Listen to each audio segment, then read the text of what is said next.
ভালোবাসার টানে পার্ট 2। লেখক আকাশ দাস। রতনের মৃত্যুর 1 মাস পরেও বানিয়ারা গ্রামের মানুষ ওই বাড়ির নাম শুনলেই ভয় পায়। সবাই বলে ওখানে নাকি মৃত মানুষের ছায়া ঘোরে। কিন্তু সুনিতার কাছে এসব স্বাভাবিক, কারণ তার বাবা রতন প্রতিদিন রাতে তার কাছে আসে।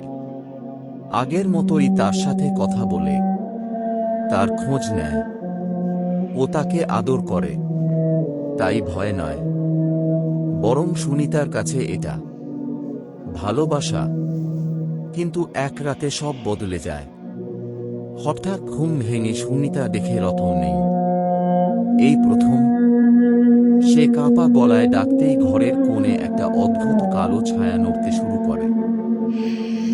ছায়াটা লম্বা হয়ে দেওয়াল বেয়ে উঠছে, আর ভাঙা গলায় বলছে, ওকে দে, ও আমার। ভয়ে সুনিতার গলা শুকিয়ে যায়। ঠিক তখনই দরজা ধড়াম করে খুলে যায়, আর রতন ফিরে আসে। কিন্তু এবার সে আগের মতো নয়, আরও ভয়ঙ্কর রূপে। চোখে অদ্ভুত আগুন জ্বালা, কণ্ঠে গর্জন।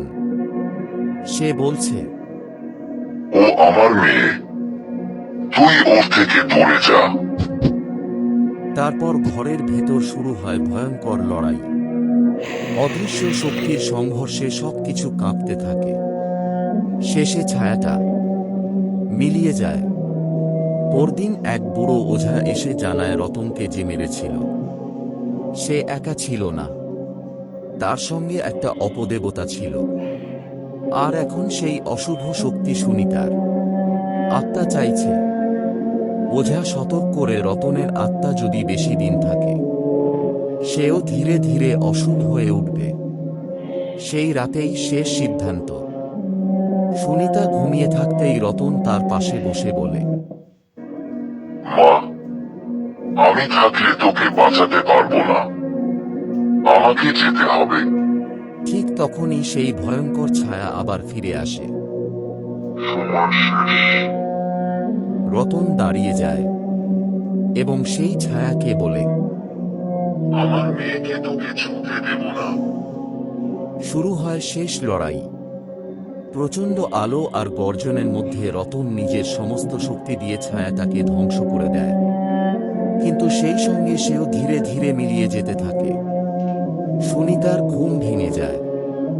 সে দেখে তার বাবা সামনে দাঁড়িয়ে, কিন্তু ধোঁয়ার মতো শরীর। সুনিতা বলে, বাবা, তুমি কোথায় যাচ্ছ?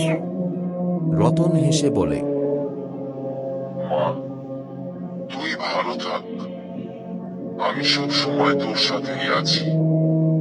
কিন্তু তুই আর আমাকে আগের মতো করে দেখতে পাবি না। সুনিতা তাকে ধরতে যায়, কিন্তু সে আর নেই। তারপর থেকে সুনিতা একাই থাকে, কিন্তু আর কোনো ভয় নেই। গ্রামের লোকজন বলে বাড়িটা এখন শান্ত। তবুও মাঝে মাঝে রাতে হালকা বাতাসে যেন একটা মমতার গলা ভেসে আসে, আমি আছি মা। কারণ সত্যিকারের ভালোবাসা কখনো মরে না, মৃত্যুর পরেও না।